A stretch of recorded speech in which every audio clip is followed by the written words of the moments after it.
ठीक है। नमस्कार दोस्तों, आप लोग कैसे हैं? हेलो दोस्तों, आप लोग कैसे हैं? आप लोग अच्छे ही होंगे। आज हम लेके आए मध्यकालीन भारत का इतिहास, जो 50 MCQ सेट है। SSC, CGL, CHSL, CPO, railway, PCS सभी स्टेट एग्जाम के लिए बहुत ही महत्वपूर्ण क्वेश्चन है। आप लोग चैनल को जरूर सब्सक्राइब और लाइक कर दीजिएगा। ठीक है, चलिए शुरू करते हैं। पहला क्वेश्चन, भारत में दिल्ली सल्तनत की स्थापना किसने की थी? तो भारत में दिल्ली सल्तनत की स्थापना कुतुबुद्दीन ऐबक ने की थी। इसका राइट आंसर ए हो जाएगा। ठीक है, चलिए आगे बढ़ते हैं। इसका व्याख्या है, ये इसकी व्याख्या देखते हैं। 1226 में मोहम्मद गौरी की मृत्यु के बाद उसके गुलाम कुतुबुद्दीन ऐबक ने भारत में स्वतंत्र शासन स्थापित किया। इसी के साथ दिल्ली सल्तनत और गुलाम वंश की शुरुआत हुई। उसे लाख बख्श भी कहा जाता था। ठीक है, चलिए नेक्स्ट क्वेश्चन। क्वेश्चन नंबर दूसरा, एकता प्रणाली को सबसे अधिक संगठित और सुदृढ़ किस शासक ने किया था? तो एकता प्रणाली को संगठित और सुदृढ़ कौन सा शासक किया था? तो इसको इल्तुतमिश ने किया था, इसलिए इसका राइट आंसर बी हो जाएगा। एकता प्रणाली को अधिक संगठित और सुदृढ़ किस शासक ने किया था? इल्तुतमिश।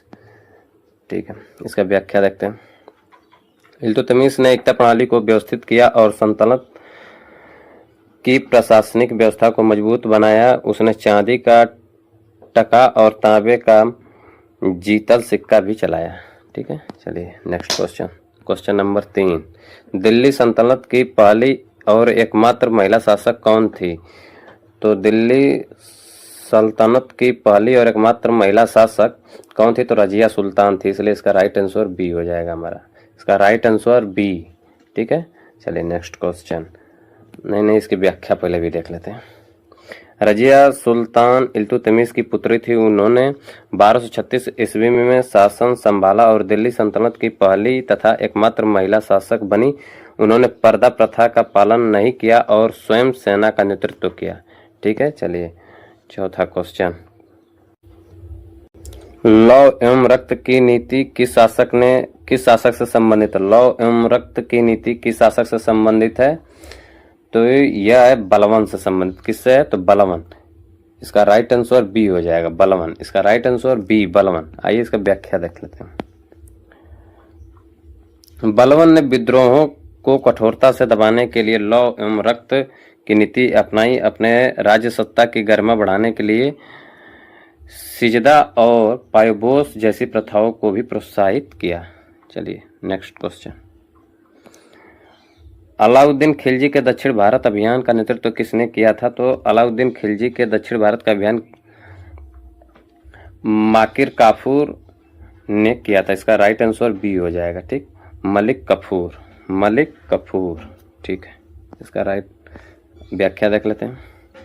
मलिक कफूर अलाउद्दीन खिलजी का प्रमुख सेनापति था। उसने देवगिरी, वारंगल, द्वार समुद्र और मदुरै पर सफल अभियान चलाए, जिससे सल्तनत की आय और प्रभाव दोनों बढ़े।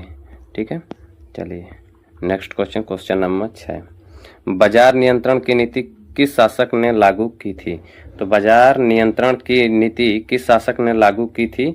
तो बाजार नियंत्रण की नीति किस शासक ने लागू की थी? तो इसे अलाउद्दीन खिलजी ने लागू की थी। ठीक ना, इसलिए इसका राइट आंसर हमारा सी हो जाएगा, अलाउद्दीन खिलजी। आइए इसका व्याख्या देख लेते हैं। अलाउद्दीन खिलजी ने सेना का खर्च कम रखने के लिए वस्तुओं के मूल्य निर्धारित किए।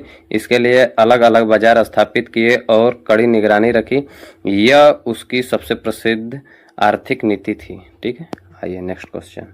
क्वेश्चन नंबर 7, सांकेतिक मुद्रा चलाने का असफल प्रयोग किस शासक ने किया? सांकेतिक मुद्रा चलाने का असफल, इस पे आप लोग विशेष ध्यान देगा, सफल नहीं है, असफल प्रयोग किस शासक ने किया था? तो कौन सा किया था? तो मोहम्मद बिन तुगलक, मोहम्मद बिन तुगलक। इसलिए इसका राइट आंसर सी हो जाएगा हमारा, मोहम्मद बिन तुगलक। ठीक है, आइए नेक्स्ट इसका व्याख्या देख लेते हैं। मोहम्मद बिन तुगलक ने तांबे की सांकेतिक मुद्रा चलाई, लेकिन लोग नकली सिक्के बनाने लगे। परिणाम स्वरूप यह योजना असफल रही और राज्य को भारी आर्थिक नुकसान उठाना पड़ा। ठीक है, आइए next question. Question number 8, Delhi की राजधानी को दौलताबाद स्थानांतरित करने का प्रयास किसने किया? दिल्ली की राजधानी को दौलताबाद स्थानांतरित करने का प्रयास किसने किया था? तो इसको मोहम्मद बिन तुगलक ने, ठीक ना, मोहम्मद बिन तुगलक, इसलिए इसका राइट आंसर बी हो जाएगा, मोहम्मद बिन तुगलक। आइए इसका व्याख्या देखते हैं। मोहम्मद बिन तुगलक ने साम्राज्य पर बेहतर नियंत्रण के उद्देश्य से राजधानी दिल्ली से दौलताबाद ले जाने का निर्णय लिया। यह योजना असफल रही और जनता को भारी कष्ट झेलना पड़ा। ठीक है, आइए क्वेश्चन नंबर 9। फुतुहात ए फिरोज शाही की रचना किसने की? फुतुहात ए फिरोज शाही की रचना किसने की? तो फुतु ए फिरोज शाही की रचना किसने की? तो फिरोज शाह तुगलक। किसने? फिरोज शाह तुगलक, इसलिए इसका राइट आंसर सी हो जाएगा, फिरोज शाह तुगलक। ठीक है, चलिए इसका व्याख्या देख लेते हैं। फुतुहात ए फिरोज शाही फिरोज शाह तुगलक की आत्मकथा रचना है। इसमें उसने अपने शासनकाल के कार्यों, नीतियों और निर्माण कार्यों का उल्लेख किया। ठीक है, आइए क्वेश्चन नंबर 10। पानीपत का प्रथम युद्ध किनके बीच लड़ा गया? तो पानीपत का प्रथम युद्ध 1526 में लड़ा गया था, और किनके बीच लड़ा गया था? तो यह बाबर और इब्राहिम लोधी के बीच, इसलिए इसका राइट आंसर हमारा ये हो जाएगा, बाबर और इब्राहिम लोधी। पानीपत का प्रथम युद्ध बाबर और इब्राहिम लोधी के बीच लड़ा गया था। ठीक है, आइए इसका व्याख्या देखते हैं।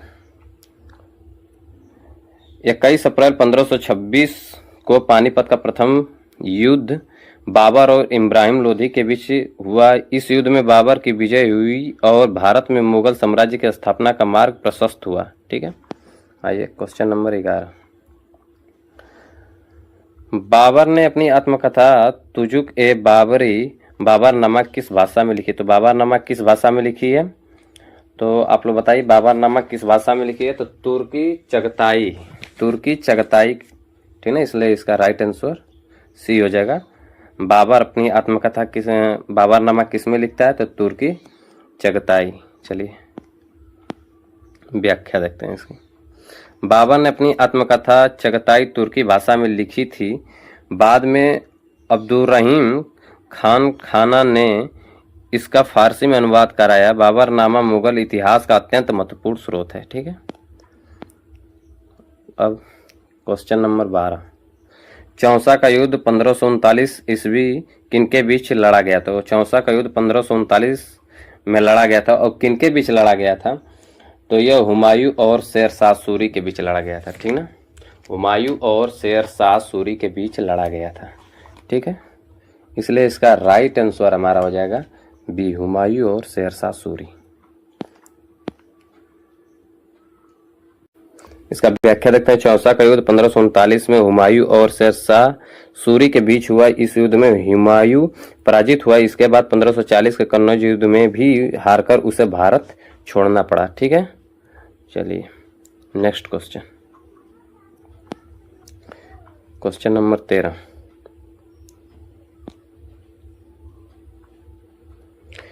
ग्रैंड ट्रंक रोड का विस्तार किस शासक ने कराया था? सड़क ए आजम का विस्तार किस शासक ने कराया था? तो सड़क ए आजम, जिसे आज हम ग्रैंड ट्रंक रोड कहते हैं, तो ग्रैंड ट्रंक रोड का विस्तार किस शासक ने कराया था? तो शेर शाह सूरी ने। किसने? शेर शाह सूरी ने, इसलिए इसका राइट आंसर बी हो जाएगा। ठीक है, चलिए इसका व्याख्या देखते हैं। शेर शाह सूरी ने सड़क ए आजम का विकास कराया, जिसके बाद में ग्रैंड ट्रंक रोड कहा गया। उसने सड़क के किनारे सराय, कुएं और वृक्ष भी लगवाए, जिससे व्यापार और प्रशासन को बढ़ावा मिला। ठीक है, चलिए नेक्स्ट क्वेश्चन, क्वेश्चन नंबर 14 में भू स्वराज व्यवस्था दसाला प्रणाली किसने लागू की? अकबर के शासनकाल में भू स्वराज व्यवस्था दसाला प्रणाली किसने लागू की? तो दसाला प्रणाली किसने लागू की? तो टोडरमल। किसने? टोडरमल, इसलिए इसका राइट आंसर बी हो जाएगा हमारा। आइए इसका व्याख्या देखते हैं। राजा टोडरमल ने भूमि की माप और औसत उपज के आधार पर दसाला प्रणाली लागू की। यह मुगल काल की सबसे व्यवस्थित भू स्वराज व्यवस्था मानी जाती है। ठीक है। आइए क्वेश्चन नंबर 15, अकबर ने दीन ए इलाही की स्थापना किस वर्ष की थी? तो दीन ए इलाही की स्थापना किस वर्ष की थी? तो यह 1582 ईस्वी में, इसलिए इसका राइट आंसर हो जाएगा सी। 1582 ईस्वी में दीन ए इलाही की स्थापना होती है। इसका व्याख्या देखते हैं। अकबर ने 1582 में दीन ए इलाही की शुरुआत की।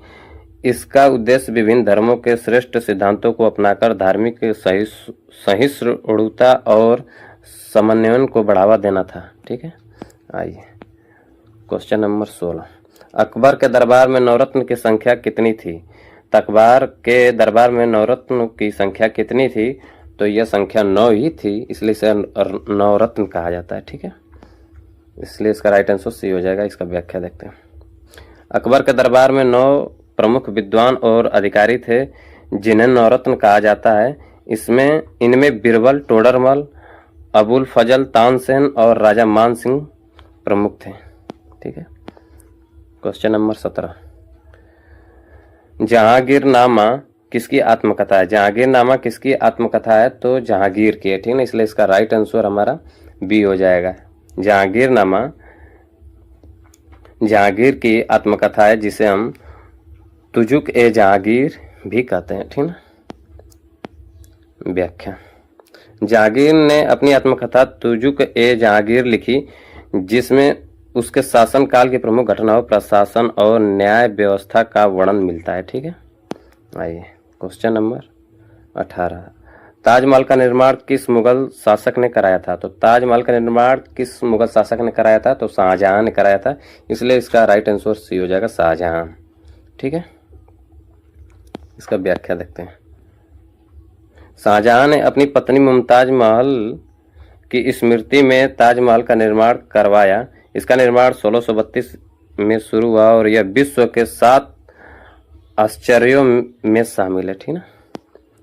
आइए क्वेश्चन नंबर 19, औरंगजेब ने जजिया कर को पुनः किस वर्ष लागू किया? तो औरंगजेब ने जजिया कर को मतलब फिर से लागू किया। कब लागू किया था? तो 1679 में, इसलिए इसका राइट आंसर सी हो जाएगा, 1679। इसका व्याख्या देखते हैं। अकबर ने जजिया कर समाप्त कर दिया था, लेकिन औरंगजेब ने 1679 में इसे फिर से लागू किया। इस निर्णय का कई क्षेत्रों में विरोध हुआ और इससे मुगल शासन के प्रति असंतोष बढ़ा। ठीक है ना।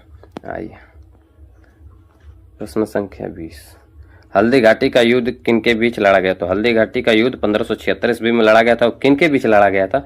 अकबर और महाराणा प्रताप के बीच। ठीक है, इसलिए इसका राइट आंसर ए हो जाएगा, अकबर और महाराणा प्रताप के बीच हल्दी घाटी का युद्ध लड़ा जाता है। ठीक ना। आइए इसका व्याख्या देखते हैं। 18 जून 1576 को हल्दी घाटी का युद्ध महाराणा प्रताप और मुगल सेना राजा मान सिंह के नेतृत्व में के बीच लड़ा गया। यह युद्ध वीरता और स्वाभिमान के लिए प्रसिद्ध है तथा प्रतियोगी परीक्षाओं में बार बार पूछा जाता है। ये क्वेश्चन, इसलिए आप लोग इसे जरूर ध्यान दीजिएगा। ठीक है। क्वेश्चन नंबर 21, तारीख ए फिरोजशाही के लेखक कौन थे? तो तारीख ए फिरोजशाही के लेखक कौन थे? तो तारीख ए फिरोजशाही के लेखक कौन थे? तो तारीख ए फिरोजशाही के लेखक जियाउद्दीन बर्नी। जियाउद्दीन बर्नी, इसलिए इसका राइट आंसर हमारा बी हो जाएगा। ठीक है। इसका व्याख्या देखते हैं। जियाउद्दीन बर्नी दिल्ली सल्तनत के प्रसिद्ध इतिहासकार थे। उनकी पुस्तक तारीख ए फिरोजशाही खिलजी और तुगलक काल के इतिहास का प्रमुख स्रोत मानी जाती है। ठीक है। आइए नेक्स्ट क्वेश्चन, तबकात ए नासिरी की रचना किसने की थी? तबकात ए नासिरी की रचना किसने की थी? तो मिनहाज उस सिराज ने। मिनहाज उस सिराज ने, इसलिए इसका राइट आंसर हमारा बी हो जाएगा, मिनहाज उस सिराज। ठीक ना। ये तबकात ए नासिरी की रचना किए थे। आइए व्याख्या देखते हैं। तबकात ए नासिरी दिल्ली सल्तनत के प्रारंभिक इतिहास का महत्वपूर्ण ग्रंथ है। इसमें विशेष रूप से मुगल वंश के शासन का विस्तृत वर्णन मिलता है। ठीक ना। क्वेश्चन नंबर 23, अलबरूनी भारत किस शासक के साथ आया था? तो अलबरूनी भारत किस शासक के साथ आया था? तो यह आया था महमूद गजनवी। ये किसके साथ आया था? महमूद गजनवी, इसलिए इसका राइट आंसर बी हो जाएगा। ठीक ना। अल बरूनी 11वीं शताब्दी में महमूद गजनवी के साथ भारत आया। उसने किताब उल हिंद की रचना की। उस समय भारत के समाज, धर्म और संस्कृति का महत्वपूर्ण विवरण देती है। ठीक ना। क्वेश्चन नंबर 24, किताब उल हिंद के लेखक कौन है? किताब उल हिंद के लेखक कौन है? तो अल बरूनी है। कौन है? अल बरूनी। किताब उल हिंद के लेखक अल बरूनी है। ठीक ना। आइए इसका विस्तार व्याख्या देखते हैं। किताब उल हिंद अल बरूनी की प्रसिद्ध पुस्तक है। इसमें भारत की सामाजिक, धार्मिक और वैज्ञानिक परंपराओं का निष्पक्ष वर्णन मिलता है। ठीक ना। आइए क्वेश्चन नंबर 25, भारत आने वाला प्रसिद्ध मोरक्को का यात्री कौन था? तो भारत आने वाला प्रसिद्ध मोरक्को का यात्री कौन था? तो कौन था आप लोग इसको बताइए। Ibn Battuta. कौन था? इब्न बतूता, ये मोरक्को का यात्री था। ठीक ना। इसके व्याख्या देखते हैं।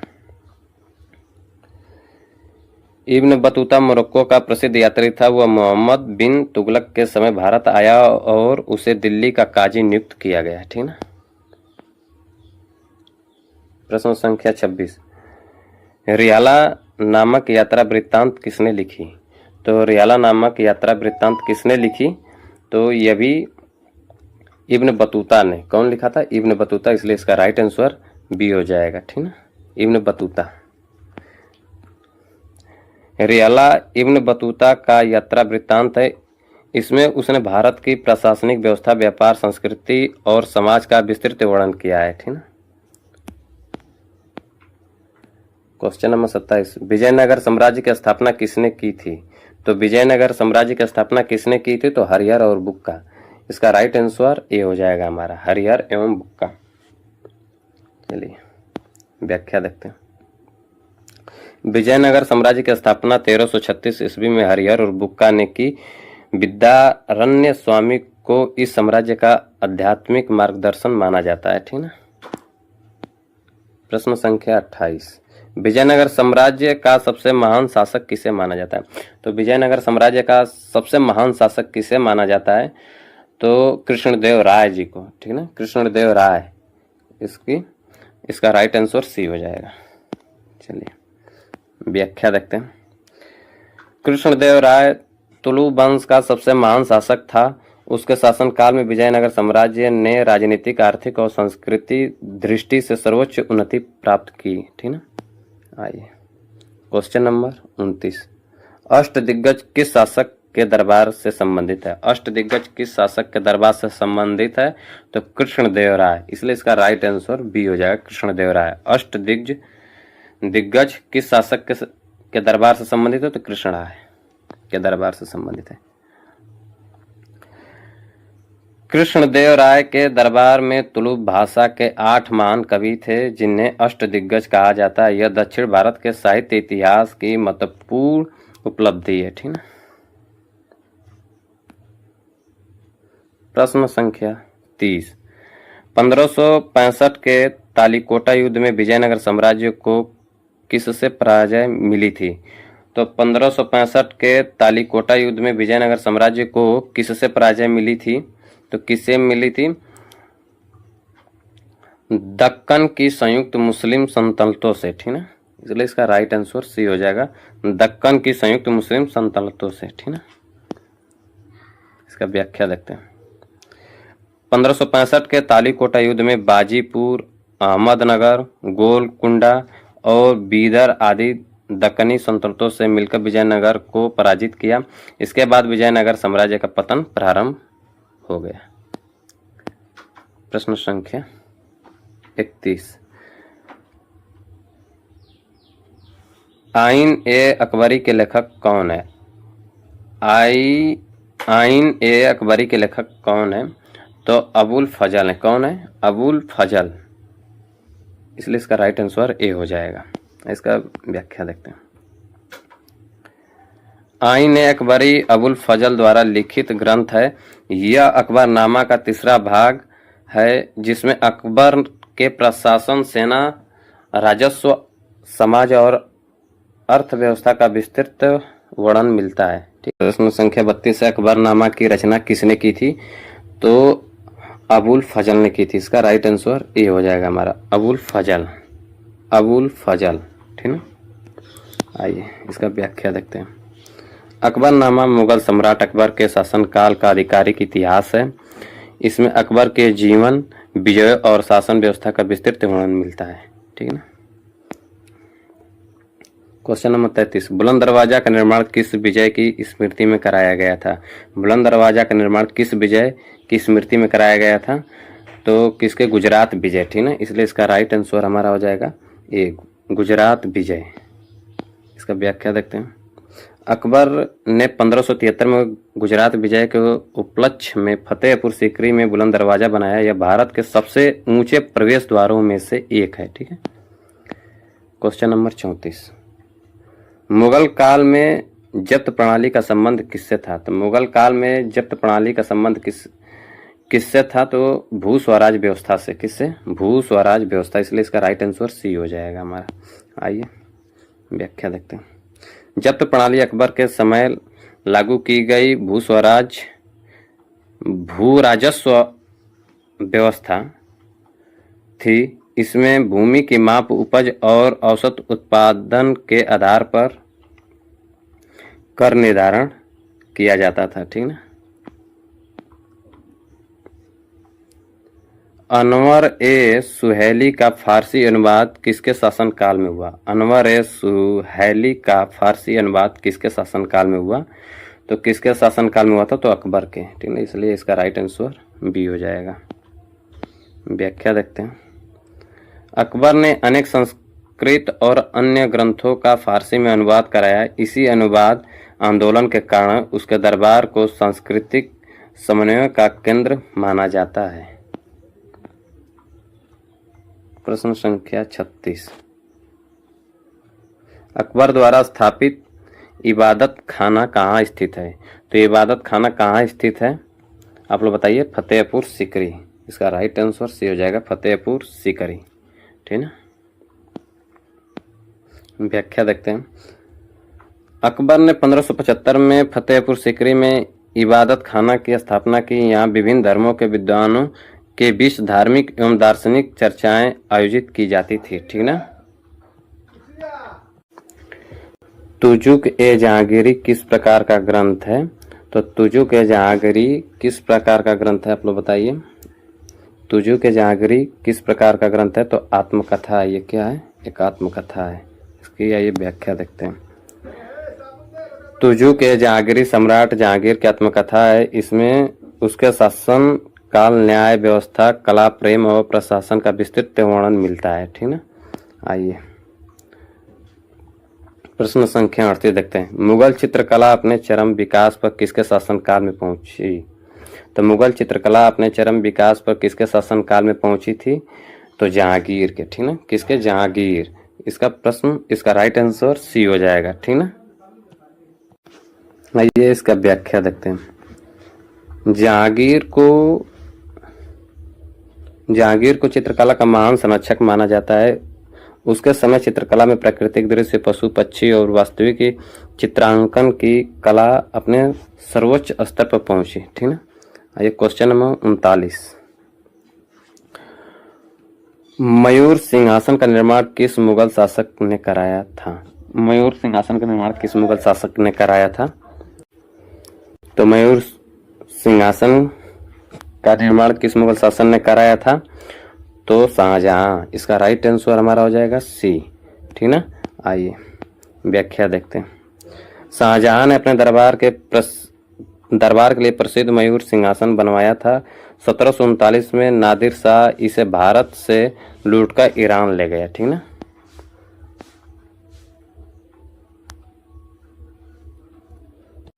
प्रश्न संख्या 40, मुगल साम्राज्य पर आक्रमण कर मयूर सिंहासन और कोहिनूर हीरा ले जाने वाला शासक कौन था? तो मुगल साम्राज्य पर आक्रमण कर मयूर सिंहासन और कोहिनूर हीरा ले जाने वाला शासक कौन था? तो कौन था? तो नादिर शाह। कौन था? नादिर शाह। इसलिए इसका राइट आंसर हमारा बी हो जाएगा। ठीक ना। इसका व्याख्या देखते हैं। 1747 में नादिर शाह ने दिल्ली पर आक्रमण किया। उसने भारी लूटपाट की तथा मयूर सिंहासन और कोहिनूर हीरा अपने साथ ईरान ले गया।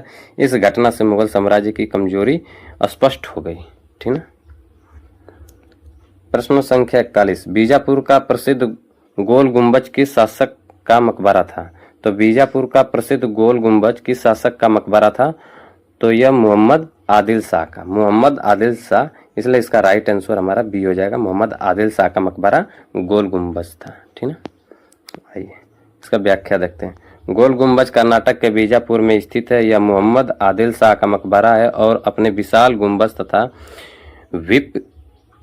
विस्परिंग गैलरी, फुसफुसाहट गैलरी के लिए विश्व प्रसिद्ध है। ठीक है। प्रश्न संख्या 42, कृष्णदेव राय किस वंश का शासक था? तो कृष्णदेव राय किस वंश का शासक था?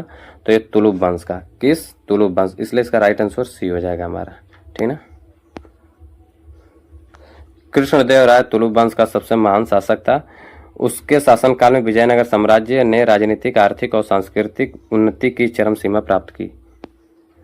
प्रश्न संख्या 43, अमुक्त माल्यदा ग्रंथ की रचना किसने की?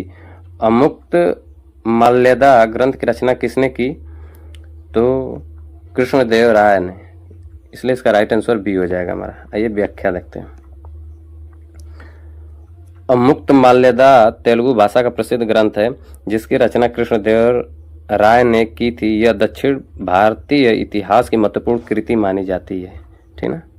आइए प्रश्न संख्या 44, बहमनी राज्य की स्थापना किसने की? तो बहमनी राज्य की स्थापना किसने की? तो बहमनी राज्य की स्थापना अलाउद्दीन बहमन शाह, अलाउद्दीन बहमन शाह, इसलिए इसका राइट आंसर हमारा ये हो जाएगा, अलाउद्दीन बहमन शाह। ये व्याख्या देखते हैं। 1347 ईस्वी में अलाउद्दीन बहमन शाह ने बहमनी राज्य की स्थापना की। यह दक्षिण भारत का पहला स्वतंत्र मुस्लिम राज्य था। ठीक ना। प्रश्न संख्या 45, बहमनी राज्य का प्रसिद्ध प्रधानमंत्री कौन था? तो बहमनी राज्य का प्रसिद्ध प्रधानमंत्री कौन था? महमूद गवा। ठीक ना। इसका व्याख्या देखते हैं। महमूद गवा बहमनी राज्य का सबसे प्रसिद्ध वजीर था। उसने प्रशासन, शिक्षा और सेना में अनेक सुधार किए तथा बीदर में प्रसिद्ध मदरसा बनवाया। ठीक ना। आइए प्रश्न संख्या 46, मध्यकाल में कबीर के गुरु कौन माने जाते हैं?